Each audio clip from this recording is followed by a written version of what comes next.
All right, Shabbos, good morning. Good morning. Let us begin by thanking all of our sponsors for this morning. Share to thank our Talmud Torah sponsors for the month of Sivan. Haban Leila Tova, Stephen Terry Zinn, for dedicating all the Shuman Joshels this month with gratitude to Hashem as they welcome their fifth grandchild, Gavriel Amichai Zinn, and in memory of Steve's mother, Doris Zinn Devora Bas Rabbi Yisrael Yoel Zichron Livracha. Shendin Avram Kelman for dedicating all the Shuman Joshels this month, the commemoration of the yahrzeit of Avram's father, Rafael Yechiel Ben Avram, Mr. Jerome Kelman, and our week of learning sponsors, Hillary Jacobs in Kent, in memory of her daughter, Shifra Zichron Livracha Bas Chana Dina. We hope that in the merit of our Talmud Torah, all of the Neshama Slav and Aliyah, the families in Nechama, we should continue to see Nisim V'Niflaos for all of Klal Yisrael, Besoros Tovos, all of Klal Yisrael, all of our hostages returned home, our soldiers safe and successful, and Shalom for Am Yisrael and Eretz Yisrael. But with that, let us begin. We have a lot to do today. Baruch Hashem, today's daf is Kuf Gimel 103, and we are picking up in Meretz Hashem on 102b, Kuf Beis Amud Beis, Mi Amar Shmuel.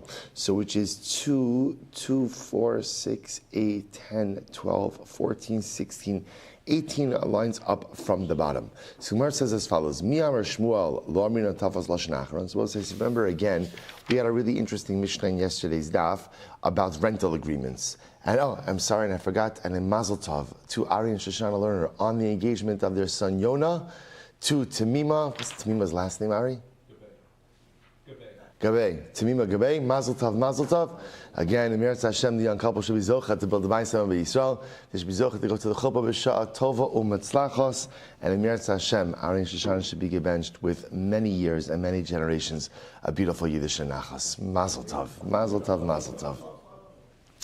All right, supposed to say if the coffee tastes extra good this morning, that's the simcha, that's the sweetness of the simcha in it. So remember again, we were speaking in the Mishnah yesterday about rental agreements, and specifically again, the distinction between monthly agreements versus yearly agreements, specifically in the area of a leap year, about who gets the benefit of that extra month in a situation of a leap year like that. So remember again, so Shmuel came along, and Shmuel wanted to suggest that, or I should say really Rav came along and suggested that really this whole thing is, then the Gemara brought up a case. Okay, I'm sorry, let me be clear. Gemara brought up a case where a person framed the rental agreement both in terms of a yearly agreement and then a monthly agreement. So what do we do in a situation like that? So this brought up the interesting discussion of what we called Tafas Lashon Acharon, which literally means when a person makes two statements, both of them are contradictory statements. So which statement do we seize? So we had this concept of Tafas Lashon Acharon that simply go ahead and seize on the last statement made. So the Gemara says, the Shmuel not hold of that. Shmuel lo amina Tafas Lashon Acharon. The Shmuel not hold of Tafas Lashon Acharon. V'ha Rav Shmuel Damin Tarvayu Kor b'shloshim ani mocher lecha. So it was an interesting halacha. I go over to Reuven. I say, Reuven, I am selling you a core of produce for 30 zuz. Right, let's say core, which is a great core produce for 30 zuz. What's the halacha? So here's what's interesting about this. Because of the way I'm framing the transaction is I'm selling you a core, therefore the transaction is not complete until the full core is measured out. Because of that, if I choose to go ahead and retract, if I choose to go ahead and renege on the agreement, I can do that until the complete core is measured out. Afilu b'sa'ah achrona, kor b'shloshim sa'ah, kor b'shloshim sa'ah b'sa'ah ani mocher lecha. I will say, what happens if I say to Reuven, I'm selling you a core for 30 zuz, and each sa'ah is a selah. So here, the way I frame this is, the total amount of the transaction is going to be a core, but then I broke it down that each sa'ah is for a selah. Then what's the halacha? Rishon kana. So in that case, again, as I'm measuring out each sa'ah, Reuven acquires that sa'ah, and I can no longer renege on that. What do you see from here? You see from here, Tafas Lashon Acharon, that go ahead and seize upon the last statement made. To which the Gemara says, no, Hasam taimamai mishum de Tafis. Hachanami de Tafis. So the Gemara says, no, so what's the reason over there? The reason over there is hasam time of mine, mishum detafis, because I will say we go after the last statement that was made. Hachanami katafis. Good. Rav Nachman says karka becheskas ba'aleh kayemes. So I will say this is actually very interesting. Rav Nachman comes along. And Rav Nachman says that, first of all, take a look at Rashi. Rashi says over here, Hasam, second wide line in Rashi, Hasam mishum de tafisu, or the olam mesapkele l'shmuel, hilchach nami tafis, ein barakach lahotzi miyado, ha'emed david al cheskaso. So as I say, the idea over here is that Shmuel holds of it, but Shmuel holds of it more misafek, because we're not sure. Therefore, again, by definition, almost like the default is go after the last statement that was made. Okay, Rav Nachman comes along. Rav Nachman says, Rav Nachman amar karka becheskas ba'aleha kayemas. So look at Rashi. Rav Nachman amar karka becheskas ba'aleha omeres va'afilu ba besof hachodesh. So we'll say, if you remember again, and yes, we have to reference back a little bit to yesterday's daf. If you remember again, yesterday's daf, we had this idea that, let's say we have a leap year, right? I rent Ruvain the field for the entire year. And now what happens? The leap month comes along. So the Gemara made this interesting distinction about when the claim is made. If the claim is made at the beginning of the month, so the law sides with the landlord. If the claim is made at the end of the month, ultimately again, then the law sides with the renter. And if the claim is made in the middle of the month, then what's the halacha? Yachloku. So now comes along Rav Nachman. Rav Nachman says, Rav Nachman Amar, Karka becheskas ba'aleh kayemes. Karka, in general land, stands with the chazaka of the owner. Now look at Rashi. What does that mean? Rav Nachman Amar, Karka becheskas ba'aleh omeres, va'afilu ba besof hachodesh kulo lemaskir. The truth is, even if the landlord comes at the end of the month, the landlord is entitled to rent for that leap month. Why? Sha'asafek lo achshav nolad, ela mitchilas hachodesh nolad. We'll say it's not the pshat that the suffix was suddenly born now, right? The suffix was already present from the beginning of the month. Ve'emid karka al cheskaso, and go ahead and establish karka on its chazaka. The chazaka is that who owns it? Who owns the karka? Right? The owner owns the karka. The landlord owns the karka. V'nimtza shedar b'shal chaver v'tzarach lalos lo schar. So Rav Nachman comes along and says, no. We'll say in this case. Now remember again, all of this is this case of where there's this double lashon, right, of a yearly rental and a monthly rental. So Rav Nachman says it doesn't matter you're showing up beginning of the month, end of the month, middle of the month, makes no difference.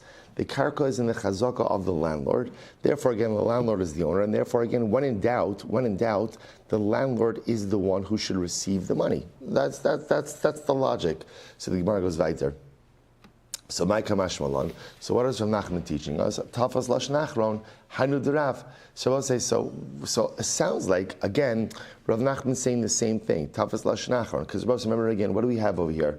The nature of this rental agreement in question is, I say to Reuven, I'm renting you my field, I'm renting you my house, whatever it is, for a year, for 12,000 zuz, and for a month for 1,000 zuz, for argument's sake. So again, Rav Nachman's coming along and saying, it doesn't really matter when we show up in the Beis Din, whether we show up beginning of the month, middle of the month, end of the month, so I am the owner, the chazaka is with me, therefore when in doubt, I'm entitled to extra rent for that month. The Gemara says, okay, so Rav Nachman, you're saying the same thing as Rav. Rav also agreed with this, just Rav framed this as saying Tafas Lashon Achron, since the last statement that was made was ultimately a statement of a monthly rental. Therefore, go bust a monthly rental, to which the Gemara says, no, afagav da'apiv meifach. That's not true. Because according to Rav Nachman would say this even if, for argument's sake, you first phrased it as a monthly agreement and then phrased it as a yearly agreement. Rav Nachman would still say that the landlord is entitled to rent for the extra month. Okay, incredible. Let's go back to Rabbi Yanai. Socher amar nasati umaskir amar lo natalti. Amila Haviraya. So we'll say this is very interesting. They asked the following question of Rabbi Yanai. So, following scenario: the renter says, "I paid the rent." The landlord said, "I didn't get the rent. I didn't receive any payment." So we'll say, "So what's talach Amila Haviraya? Who is responsible here? In other words, upon whom does the burden of proof rest?" So the Gemara says, "Well, let's look. Emas. When is this occurring?" So I will say if, right, it's tanina, ila achar zmano tanina. Now I will say, now here's what's interesting. When is this occurring? If it's occurring during the rental duration, right, during the rental period, then we've learned it. If it's happened after the rental period, then we've learned it. Now, where have we learned it? So that's actually an interesting raya. This nan. Meisa'av b'soch shloshim yom b'cheskas shalom nifta. So let's listen to this. There's a mitzvah pidyon haben. The mitzvah pidyon haben is that a father is obligated to redeem his firstborn child at 30 days. So what happens if chas v'shalom, the father dies during the 30 days? So the Gemara says, Meisa'av b'soch shloshim yom b'cheskas shalom nifta. If the father dies within 30 days, and the chazaka is that the child is unredeemed. So the Gemara says, Meisa'av b'soch shloshim yom b'cheskas shalom nifta ad sheyavi raya shenifta. Unless, of course, there's some proof that's brought that the father arranged for the redemption before his death. La'achar shloshim, what happens if the father died after 30 days? B'cheskas shenifta. Then the chazaka is that the child was redeemed. Ad sheyomu lo shalom nifta. Ultimately, again, until you bring a raya that the child wasn't redeemed. So we'll say, so what do you see from there? What you see from there is that before something becomes due, we assume that the obligation has not been satisfied. But once it's become due, then we assume it has been satisfied. So remember again, the Gemara is operating under the assumption over here that rent is paid at the end of the month. At the end of the month, right? So l'maisa, it should depend when this is coming up. If it's coming up during the month, then we assume that the borrower didn't pay his rent yet. If it's coming up at the end of the month, then we should assume that the borrower did pay his rent. To which the Gemara says something very interesting. Lo tzricha biyoma d'mishalim zmanei. So we'll say this is very interesting. No. Where is this coming up? On the last day of the month. The last day of the month. So we'll say, what's the shaila? Mi avid inish de para biyom de mishalim zmanei olo. So we'll say, essentially, what the Gemara is, what's the shaila over here? Do people pay their bills on time? Right? That's the shaila. In other words, is it common for the renter to go ahead and pay his rent mamish on the last day of the month, or maybe he pays whatever the next day? And again, that's okay because just common practice is that's still considered to be on time, right? Such a fascinating shaila. So the Gemara says, look at Rashi, lo tzricha shetavale biyomei d'mishalim zmari. Last Rashi, v'hu omer lo nasativ baboker. So I will say what's interesting about this is as follows. What's happening over here? So the landlord is coming to the renter. He's saying, "You owe me rent. You owe me rent." So right. So the renter is saying, "I paid you in the morning. I paid you the morning already." Right. So again, the landlord is saying, "No, you didn't." So halacha l'maisa, what happens under those circumstances? So is it common? Do we say that people normally pay on the day that the rental period is over or not? So the Gemara says, Amalu Rabbi Yochanan Tinisur. Rabbi Yochanan says we learned this. Where do we learn this? We'll say top of Kuf Gimel 103a. Right? We learn this. Sacher Bismano Nishba V'Notel. So we'll say there's actually an interesting case. A renter in his time, right, at the right time, goes ahead and takes a shvua and then takes the item. Now, what is this talking about? Take a look at Rashi for just a moment. Top Rashi, Kuf Gimel Amud Aleph. Sacher Bismano Nishba V'Notel. In biyom sheyatza mimalachto tavo nishba shelo kibel v'notel. So we'll say it's very interesting. So now this is talking about a hired worker. So if a hired worker, right, finishes his job, in biyom sheyatza mimalachto tavo. So we'll say, so what happens? So now the employee, the worker, goes to his employer. He says, "Pay me." The employer says, "I paid you." So the employee says, "No, you didn't." So what does he do? He swears that he did not receive payment, v'notel, and then he gets paid. Shezeh echa min hanishba'in v'notlin ha'amura b'meseches shvuos, shetiknu l'chachamim dishaklua l'shvua mi bala bayis, v'shajua asochir mishun the bala bayis tar b'pa'alav, u'kisav shnasa. So say, now watch this. So now, here you have an interesting case. So I employ Ruvain. Ruvain finished his job. He comes to me for payment. I claim I paid you. He claims, no, you didn't. So what's the halacha? He swears that he did not get paid, and I pay him. So the Gemara says, so Sacher Bismano Nishba V'Notel. So we'll say, so what's interesting about this is, it would appear based on this, that it's not common for people to pay on time, right? Otherwise, again, the halacha would side with me that I have already paid my employee. The fact that the halacha says that Reuven the employee swears that he did not get paid, and then I, the employer, go ahead and pay him would seem to indicate that people don't normally pay on time. If that's the case, then back to the case of the renter, we should assume that the renter did not pay his rent on the last day of the month. To which the Gemara says, no, this is a different case. Sachir hu d'ramu rabbanon shvua alei mishum da balabayis tarud b'pa'alav. Both say the case of the employee is different. What are we concerned about over here? It's not that I am purposely lying as the employer, right? It's not that I'm purposely lying and saying that I paid Reuven when I know that I didn't. Rather, what's happening over here? What's happening over here is I'm managing a business, right?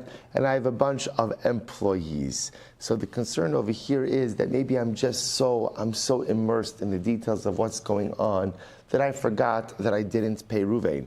Aval hacha socher mehemen b'shvua. But I both say over here, in the case of the rent, right? So that's why in general, again, we assume that maybe I neglected to pay my employee on time because halacha l'maisa, again, I'm just involved in all the other details of my business.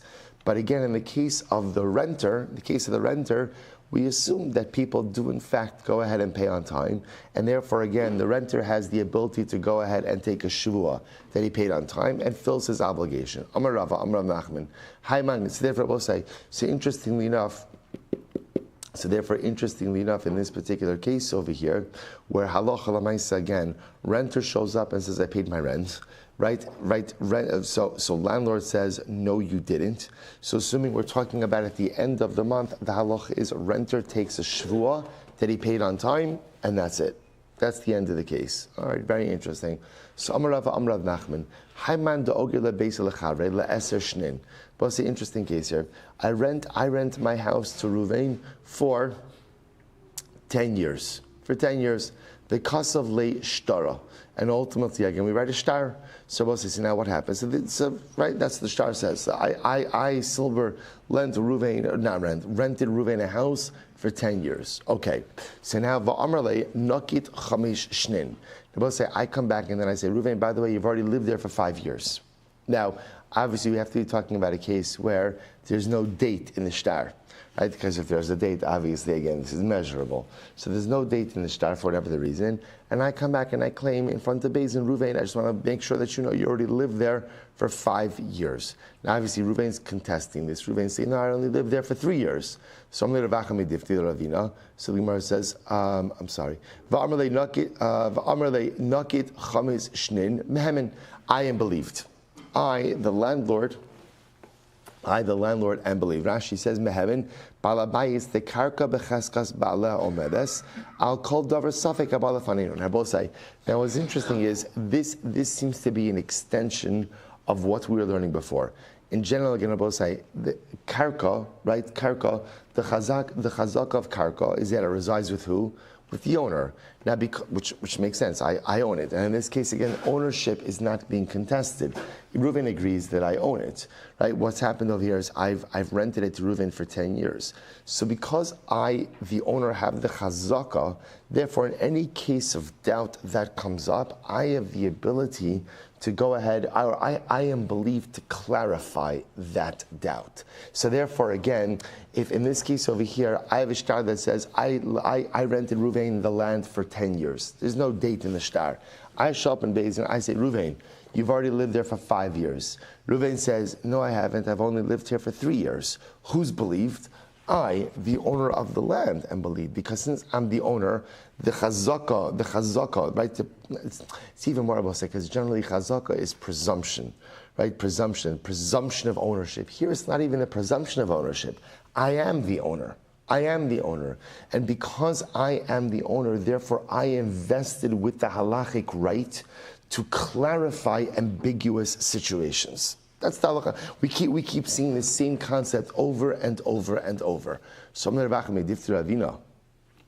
So Ravacha of Difti said to Ravina, if that's the case, Al Me'ata, Osfa me'azuze bishtara. So we'll say if that's the case, Ravina said, you could really, this would seem to lead to a little bit of a strange reality. Listen to this.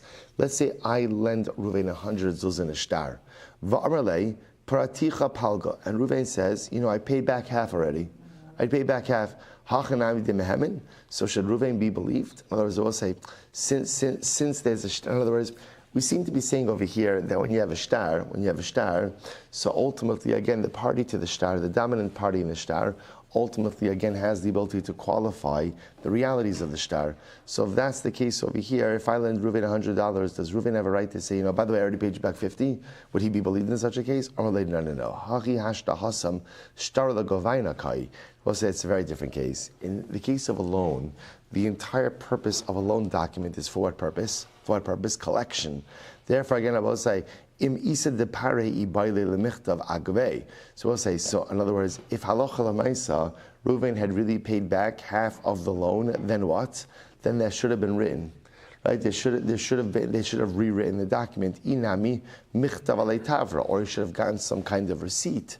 Aval hacha amrale, I will say in the case for the prolonged rental, aval hacha amrale haydich siv lechashtara kihechi delo tachsik alei. So I will say, see, here's what's interesting. In the case of a loan document, if it was true that the borrower paid back part of the debt, then what? Then the borrower certainly would make sure that either a new document was written or at least a receipt was issued. In this case over here of the prolonged rental. So again, I will say what's the whole role of the document? The whole role of the document is if I'm renting my field or my house to Reuven for 10 years, what am I most concerned about? That since Reuven is going to be living there for a prolonged amount of time, I do not want him to assert ownership. That's what I'm most concerned about in this scenario. So therefore, halacha l'maisa, the role of the document is to prevent Reuven from making any claim of ownership in this situation.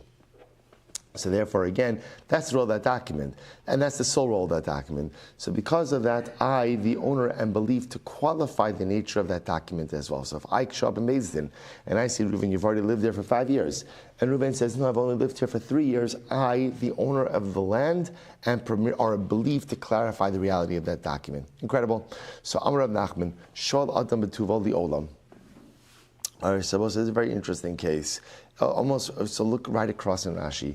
Shol Adam B'Tuval Li'olam. Rashi says, Imra Adam Kli Chavero. Imra Adam Kli Lechavero. Va'amar Hashilani B'Tuvo. So we'll say, now listen to this. I go over to Reuven. I see that Reuven has an object, and I say to Reuven this lashon, Hashileni B'Tuvo. Literally, lend me this item as long as it's usable.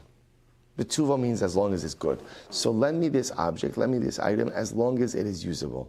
Va'amar lehein sha'olo, right? Sha'olo li'olam. And Reuven says, sure, no problem. Then what's talacha? The object is lent to me li'olam, forever.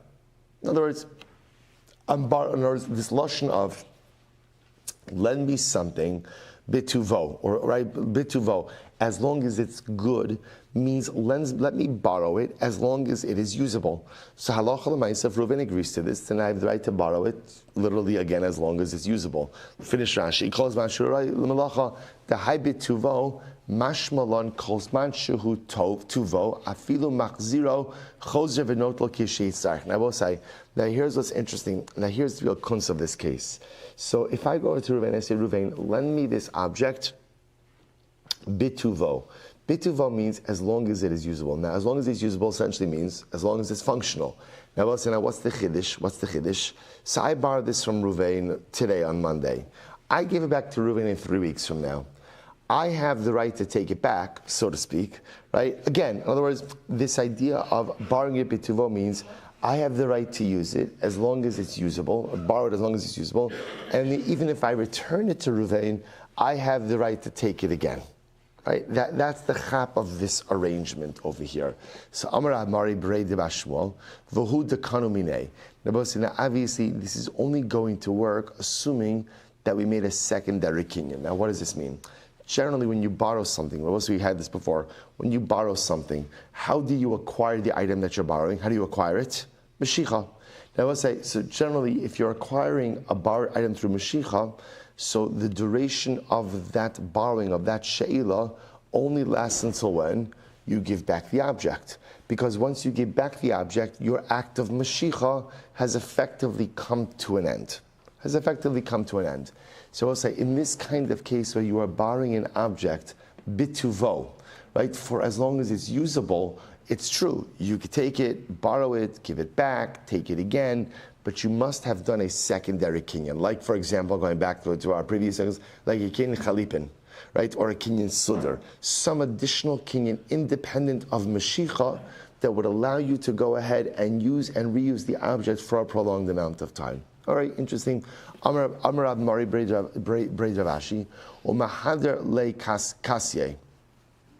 Or kate. So what's a kasye? So what's now listen to this. Now here's what's interesting is now in this kind of case, you're allowed to use the object as long as it's usable. Let's say you went ahead and mamish, you used it up to the point that all that's left of it is the handle, right? You mamish you got your borrowing worth out of it. So in that case, you have to return the handle to the owner. Rashi says, kasye, ukishiyifchos shelo yehi roi yachzilo shvarav daha lav b'matani yave El she'ila havi ubetuva havi hu bahai lo tofu. So we'll say, so the idea over here is I have a right to use the object until it's no longer usable, but once it's quote unquote used up, I have an obligation to return the pieces, or in this case, return the handle. All right, incredible. Amarava, Haiman da Amalei v'chavre, Oshlan mara lemirpak be hai pardesa, rapak be'ahu pardesa. But if I borrow a shovel from Ruvain, and I say to Ruvain, I'm borrowing the shovel to go ahead and dig in this orchard. So we'll say, what's the halacha? Now, in this case over here, I'm specifying the orchard that I'm going to be, or the garden that I'm going to be shoveling in. Then the halacha is, I'm allowed to use the shovel in this orchard, and not in another. So Rabbi Be'ahu Pardesa, let's say again, I just generally, I say to Ruvain, I'm borrowing a shovel to use in an orchard. So then again, I'll say the halacha is, so Pardesa, Rabbi Be'ahu the boy, then you could use in any orchard you want. What the Gemara is highlighting over here is, the way you go ahead and frame the act of borrowing dictates the manner of usage. So therefore, if I go to Ruvain and I say, Ruvain, I'm borrowing the shovel to dig in this orchard, then I'm limited to using it in this orchard. If I go ahead and say I'm borrowing a shovel to use in an orchard, then what? I can use it in any orchard I want. So the Gemara says, Pardisoi, Rapik Va'azul Kol Pardisoi de Islay Mahadulai Kasye. If I say I'm using it to shovel in orchards, plural, then what? I can use it in as many orchards that I want, even to the point if I use up the shovel disintegrates and all I have left is the handle, I can give that back to the owner. Okay, Amar Papa, Haiman do Amarle Lechavre, Oshlan ha Gargusa, Benafla lo Banile. So we'll say this is an interesting case. If I go ahead and I say to Ruben, I want to borrow your well. Rashi says over here, Oshlan hashilini gargusa be'ermayim chaim lahashkos sodos. So we'll say, so in this case over here, Reuven has a well, and I want to borrow that well to go ahead and water my fields. So we'll say, and then what happens? The well collapses. So the halacha is lo bani lei. Ultimately, again, I'm borrowing the well from Reuven, right? Reuven has a well, I'm borrowing the well to go ahead and water my field. The well collapses. I don't have a right to rebuild the well. Rashi says, lo bani lei, in balib noso v'lomar lo od sha'oli li'olam zema akev ala v'omer lo hishalticha ela oso v'lo kishnasa acher. So I don't have a right, an automatic right to rebuild the well. Why? Because what could Reuven say? Reuven said, listen, I lent you that well no longer exists, and therefore, again, I'm not giving you the right to rebuild it. Now, I'll say, obviously, if Reuven gives me the right to rebuild it, of course I can, but the Gemara is pointing out over here is that the right to rebuild is not automatic. Next, Gargusa v'nafla, banila. Now, we'll say, case number one was, I borrowed from Reuven this well. So therefore, again, if this well collapses, I don't have an automatic right to rebuild it. Let's say I borrow from Reuven a well, right? I borrow v'nafla, V'nafla, banila, then I have the right to go ahead and rebuild it. Why? Because again, I rented from it the right to a well. The fact that this one collapsed, okay, now I have the right to go ahead and rebuild it. Be gargusa.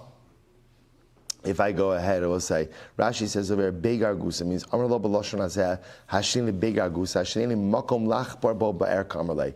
I will say now, if I rent from Ruvain the right to dig a well, right, the right to create a well. So in other words, essentially what's happening over here is Ruvain has a field, and I'm renting from him or borrowing from him the right, or getting from him the right to dig a well. So what's talacha? Kari va'azul kama gargusi ba'ari. So in that case, I could dig as much as I need to on his field until I'm able to go ahead and find a well that provides for my agricultural needs. But I will say in this kind of case, there needs to also be a separate, independent type of king. In other words, I will say, see, in the previous cases, we were dealing with a defined well.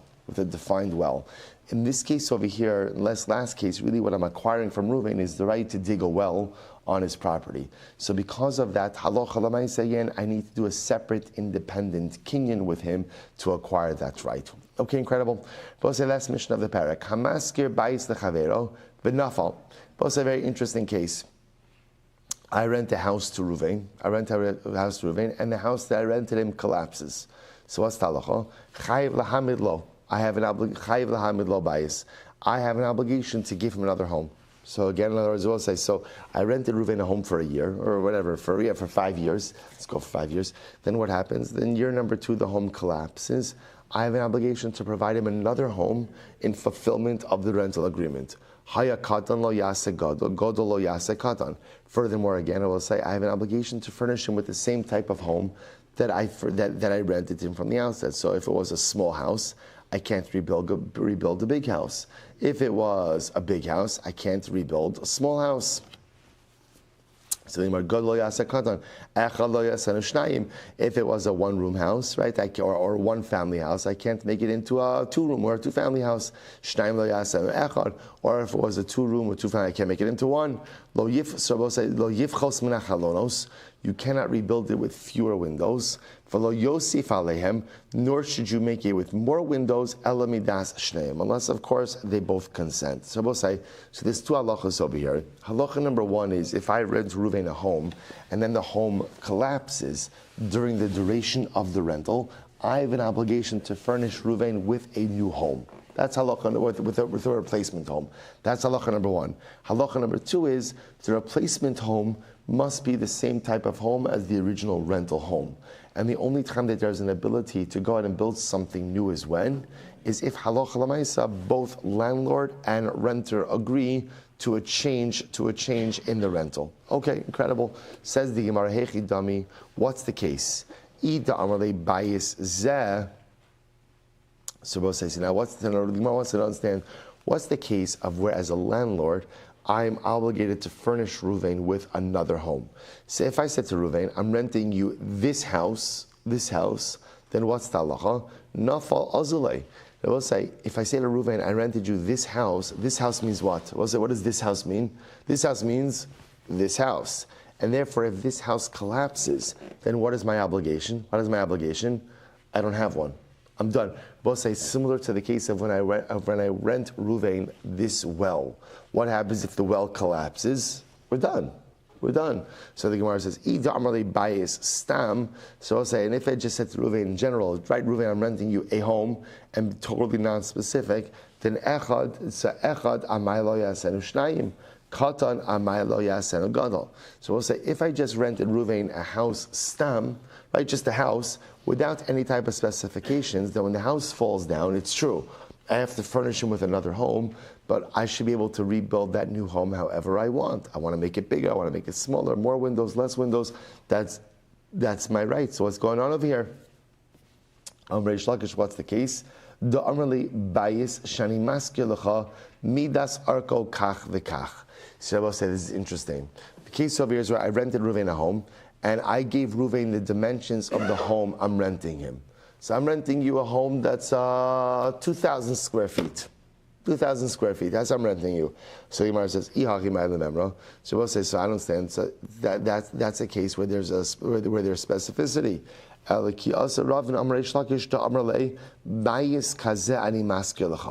again, so Ravin came along and said, when I say to Reuven, I'm renting you this type of home. So the Gemara says, "Va'akati my lememra." So again, I will say, when we're being so specific, I don't understand what is there to say. Listen to this: the kai aguda dinara. So we'll say, what's the case? The case is where the home that I rented to Reuven is a 2,000 square foot house, with 2 stories and 4 bedrooms, sitting on the banks of the river.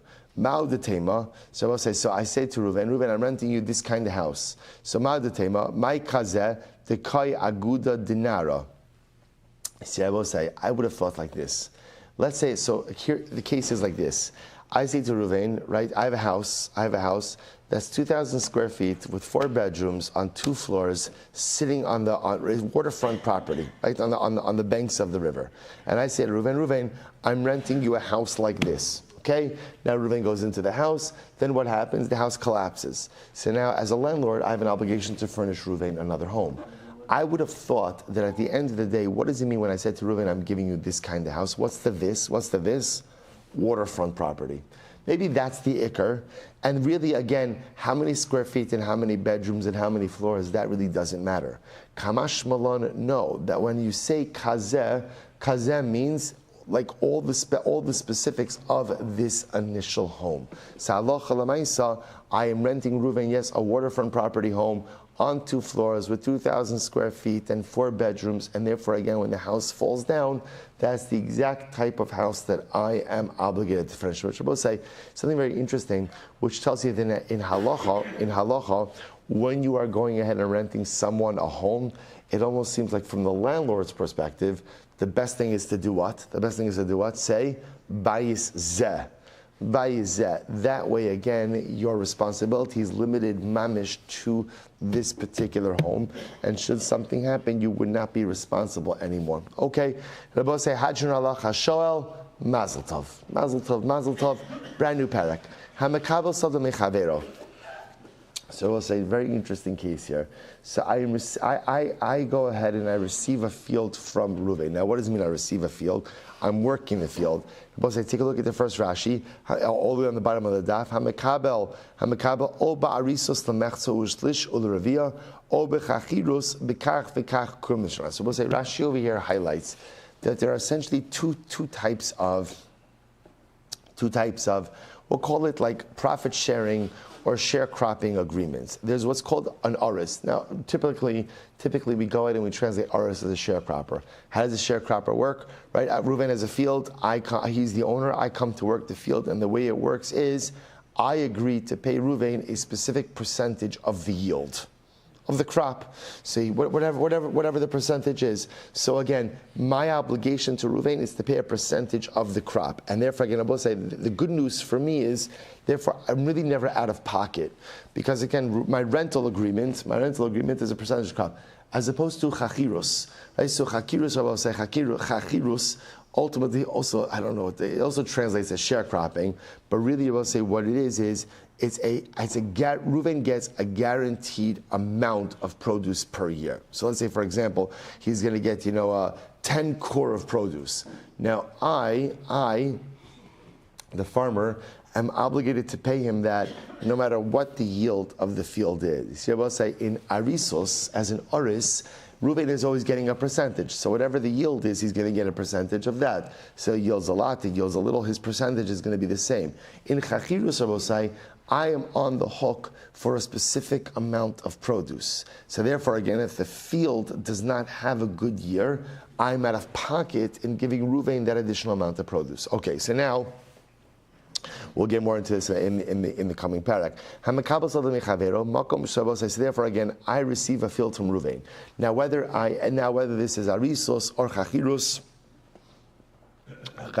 either way, makom shenagu liktzar, yiktzar, lak or yakor. So it's an interesting case for you. Now, apparently, when harvesting a field, there are 2 different ways to go and harvest the field. You could do what's called ktsira, which means you take a sickle and you just go ahead and you cut down the wheat. Or you could do akira, which means you pull the wheat out of the ground. What's an nafkamina?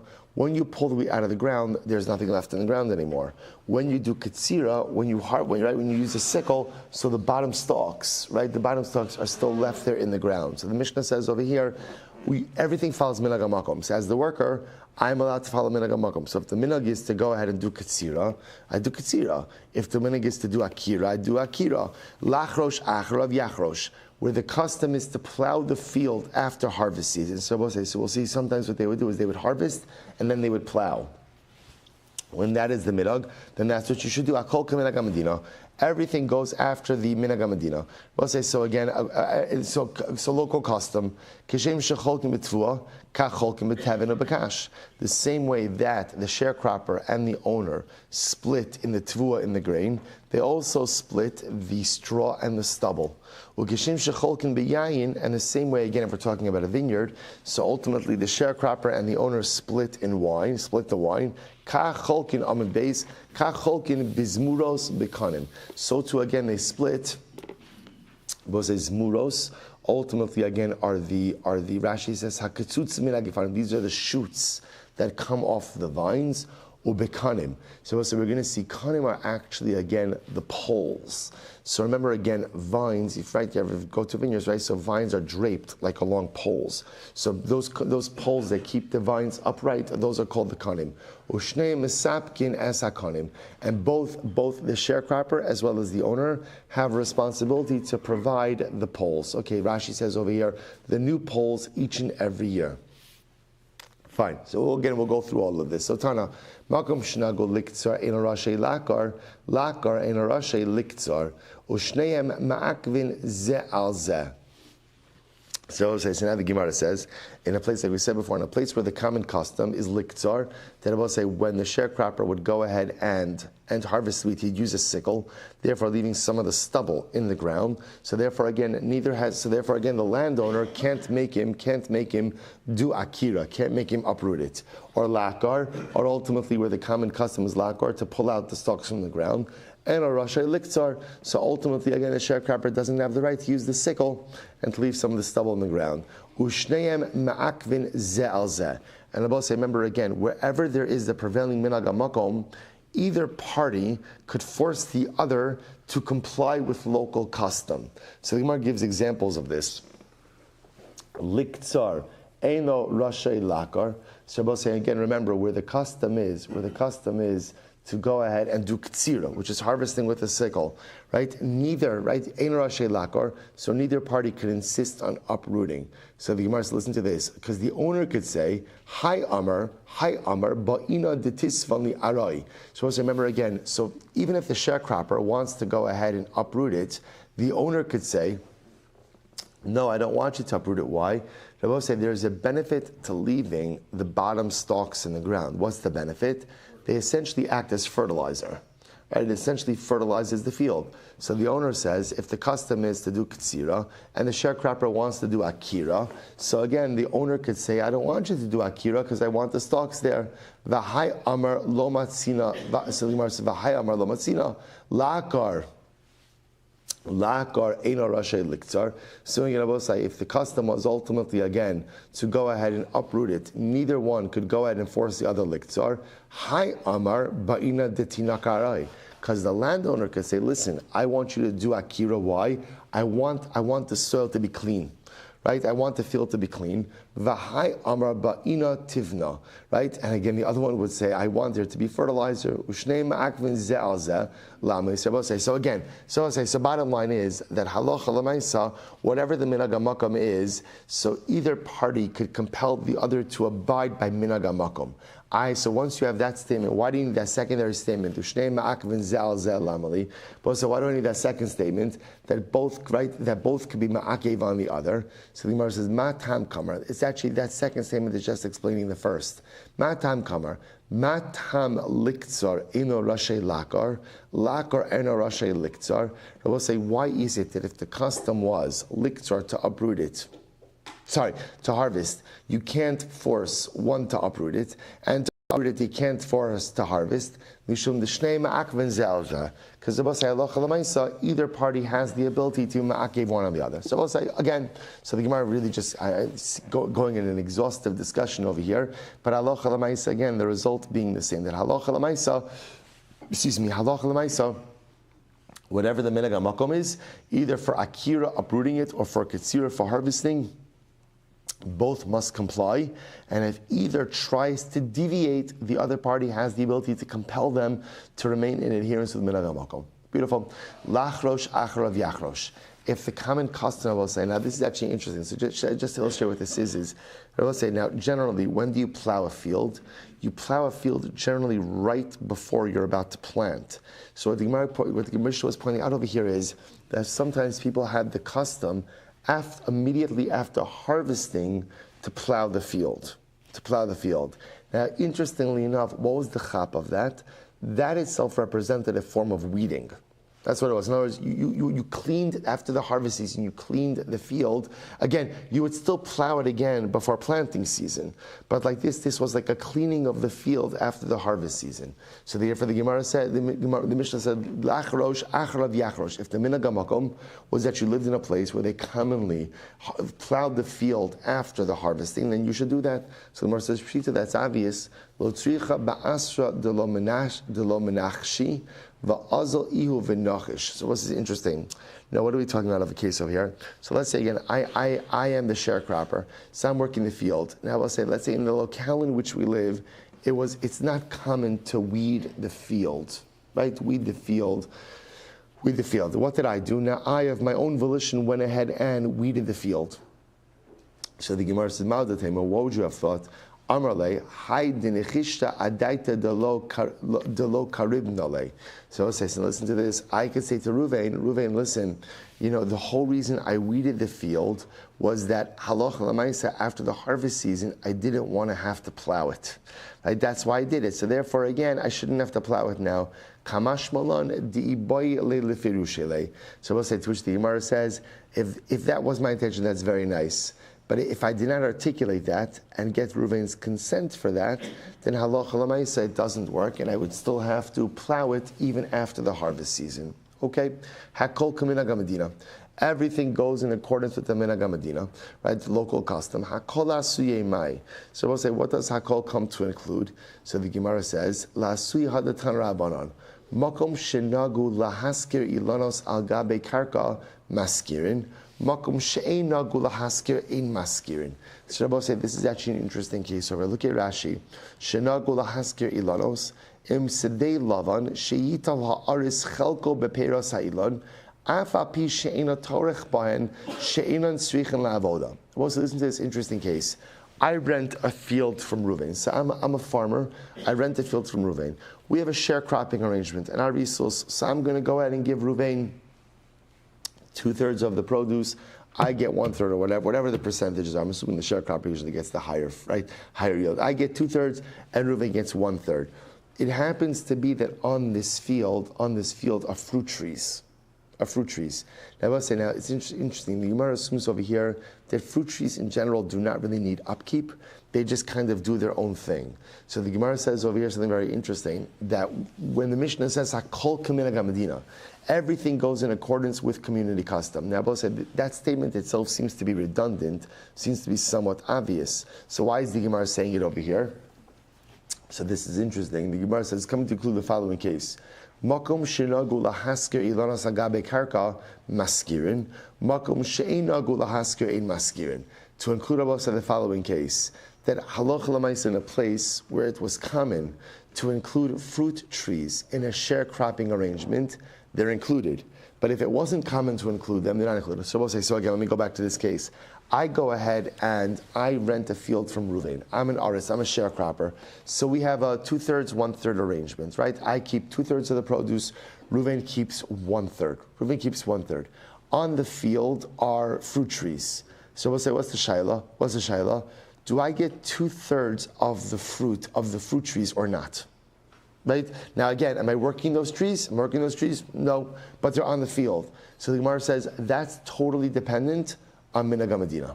right? That totally depends ultimately again on what common custom is. So Allah Khalamaisa again, if common custom is that the farmer does, then great. If not, not. So the Gemara says, Makom shenagu lahaskir maskir and pshita. So we'll say, I understand, isn't that obvious? In other words, what's the chiddush over here? What's the chiddush? So what's very interesting? Lo tzricha dekuli alma yav betilsa va'azal ihu v'yav be'reviyah. So we'll say this is an interesting case. What's the case here? Look at Rashi. Rashi says, Yavi betilsa, nosin karkos larisin almanashi yitlu hein chelik shlishi, varashnei chalakim. We'll say, normally, watch this, a normal sharecropping arrangement, the Gemara says, was normally, again, that halacha l'maisa, the sharecropper takes 2/3, right, and the owner takes 1/3. That was a normal case. Va'azal ihu, v'yave berevisa. And what happened? What happened, I will say, in this case over here, the owner legislated that the sharecropper will take 3/4, and ultimately, again, he'll only take 1/4. So, Ma'adatem, what would you have thought? The Amr Le, Hai de Batsri Lecha, Adaita de Loya Vina Lecha Be'ilanos. So, I will say, so ultimately, again, so what happened? So, I would have thought in this case, maybe the Balabayis would say like this: the reason I'm willing to take less produce is because I assumed you were not taking anything from the trees, right? So I was willing to give you essentially more of the wheat because you were not going to take any because you were not going to take from the fruit. To which the Gemara says, "Hay debatzi lecha adaita delo yavina lecha bilanos kamash malon diibai le lefirushile." So I will say, what do you see from here? In other words, you can't make assumptions. Essentially, I will say, see, even in a case where, let's say again, the landowner agreed to less wheat under the assumption that I'll take less wheat, but you sharecropper won't share in the trees, these side deals don't work. Now, again, the side deals do work. How could the side deals work? How could they work? How could they work? If they're articulated. I was always saying, you can make whatever arrangement you want, but in the absence of an explicit arrangement, everything defaults back to minhag hamakom. So if minhag hamakom is that the sharecropper shares in the trees, then that's the minhag hamakom. And the fact that you had a cheshvan, so this is very interesting. In other words, even though in this case over here, the landowner is taking less produce, and we assume, well, why is landowner taking less produce? It must be because he's assuming that the sharecropper is not going to get from the fruit, so therefore landowner will get all the fruit, therefore he's willing to give more wheat to the sharecropper. Even though circumstantially we could construct this whole thing, if it wasn't articulated, everything defaults back to minhag hamakom. And minhag hamakom therefore will say, if this is a place where sharecropper shares in the fruits of the trees, then halacha l'maisa, he makes out well, right? He'll get the fruits of the trees and a higher percentage of the wheat. Incredible. Makom shenagu lahamiz, lahaskir in maskirin. I'm sorry. Did I skip here? Good. Makom shenagu lahaskir, shenagu shelo lahaskir, ein maskirin. So the Gemara says as follows. The Gemara says as follows. So pshita. So we'll say, isn't this obvious? Lo tzricha dekuli alma makabli berevia. So we'll say, so ultimately again, this is quoting the Brisa, right? It's quoting the Brisa. I'll say same thing with the fruit trees. It's quoting the Brisa. This is just the reverse case. Lo tzricha, the Gemara says, dekuli alma makabli berevia va'azula v'kibla v'tilsa. In general, again, I will say the way it worked was that sharecroppers normally got 3/4 and the landowner got 1/4. And this sharecropper decided to do a 2/3, 1/3 split, giving the balabayis a larger amount of produce. So ma'adatema amrle haydita faylecha daita diavizli bilanos. And the sharecropper could say again, the reason I was willing to give you more produce was why? So that I should get to share in the fruits of the trees. Kamash malon di baile leferushele. So we'll say it's the same case, just the reverse. So Allah Chalabais again, these side deals don't work. In other words, even though the sharecropper again was saying essentially, hey, landowner, I gave you more wheat so that I should be able to go ahead and share in the fruits of the trees. If they explicitly made that agreement, that's fine. But in the absence of an explicit agreement, everything defaults back ultimately again to minhag hamakom. So we'll stop over here for today. Shkoyach, tremendous. Mazel tov on finishing the old parak. Mazel tov on beginning the new parak. And shkoyach, I will say, incredible.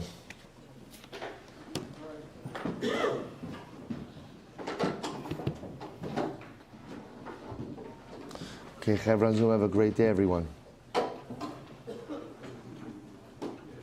morning, Jack. How are you?